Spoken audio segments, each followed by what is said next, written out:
It's only like 5:40 at night, you know, no big deal. Just coffeeholic? Is there a term for that? Someone who's addicted to coffee? Or is it caffeine?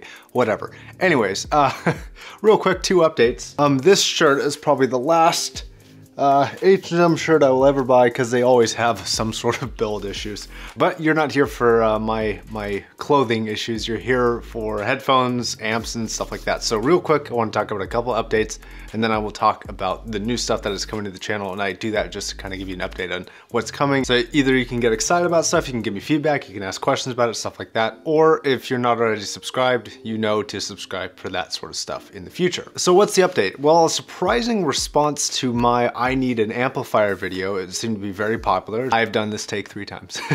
It seemed to be, it's 4 times.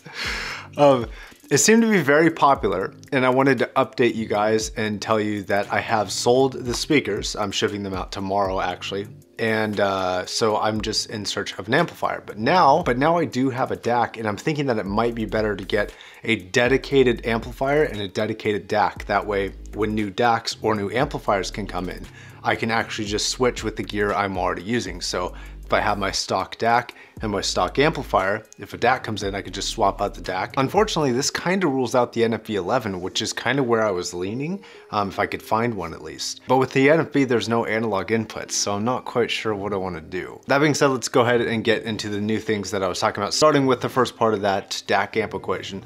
I have a Topping D30 DAC. And this is personally, I think, my first official legitimate, like I owned a shit stack back in the day, and technically I had a Modi, but I wasn't really super into audio, and I don't want to get into the reasons why I owned that and HD800s when I wasn't into audio. Let's not talk about that. So I'm kind of getting into DACs, and I'm learning more about them, and I kind of want to learn a little bit about it, so the review for this will be kind of off in the somewhat far future.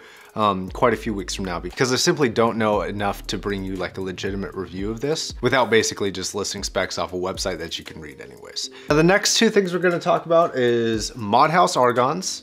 And these are basically like a T50RP mod. And if you don't know what Argons are, basically they're kind of half created by 2 companies. One is Fostex, who makes the stock headphone.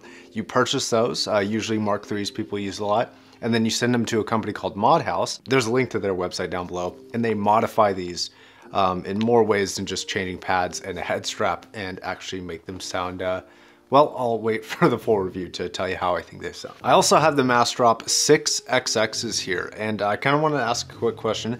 Currently, I also have the Mastrop -min 4XXs, and I was curious, I'm going to do 4 reviews of both, of course, but are you interested in a comparison between the 2? Completely different types of headphones, but I thought it'd be an interesting comparison given the fact that they're both somewhat cheap and they're both available on Mastrop. So let me know what you think about that. Anyways, I'm sure you guys already know, but these are basically kind of a Mastrop exclusive version of the HD650. Nothing besides the color, and I think maybe the cable, but I could be completely wrong on that. Other than that, nothing has changed, so this will be kind of a redo to a review that I did a long time ago. Don't go looking for that one. It wasn't a good one. I don't recommend looking for that. And these are still to this day one of my favorite like form factor headphones. I just think they look and feel incredible.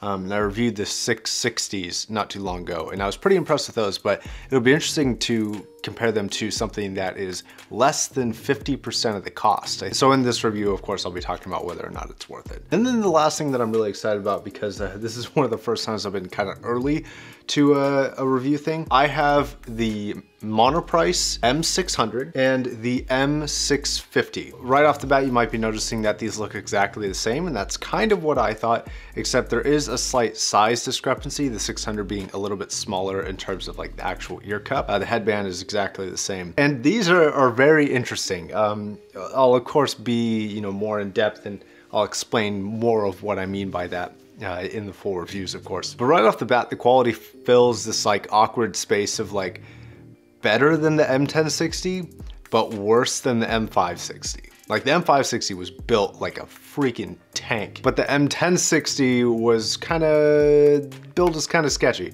So Monoprice actually sent these out to me. I only have them for like 30 days and then I gotta give them back. And I'm very curious to sit down and listen to these and see how they sound. Anyways, guys, I think that's gonna wrap it up for this video. If you're still here at the end of this long video, I am doing a live stream kind of Q&A discussion video tomorrow. I do them pretty much every Sunday, so stop by. It's probably gonna be about 8 to 9 a.m. is probably when it'll start. PST, Pacific Standard Time, and I look forward to seeing you guys there. My name is Josh, thank you very much for watching, and I'll catch you guys in the next video.